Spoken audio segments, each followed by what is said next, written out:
This morning, we are talking about forgiveness. It may be easier said than done, depending on the circumstances. And this morning, we're getting some expert insight into how to best make peace with the past. So joining me live, addiction specialist TJ Woodward.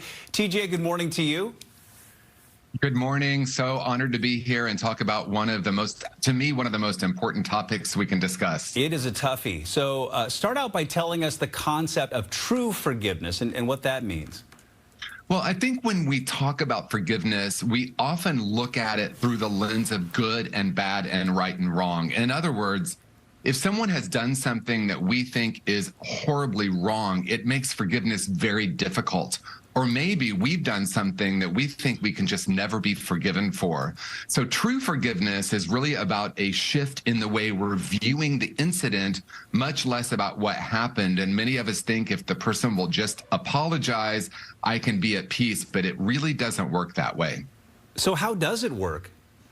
Well, it works by taking a look at what is still alive in you, the story that you're carrying around. It has been said the only past that actually exists is the past in our minds.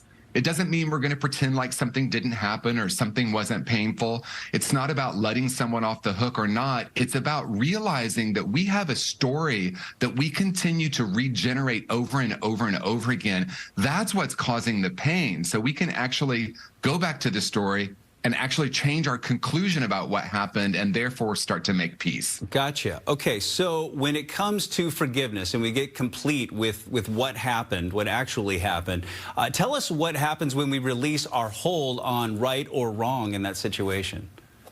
Well, what happens is we can discover peace, right? And as I said, it's not about going back and pretending that something didn't happen, but it is about looking at the conclusion that we made about ourselves. Something happened. We decided it meant something significant. Maybe we started deciding that there was something fundamentally wrong with us because of something we've done, or even in some way we've been harmed and we are carrying around this idea about ourselves that's keeping us feeling stuck.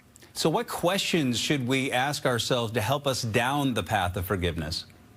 Well, I love that you're asking that because questions to me actually are a pathway toward peace.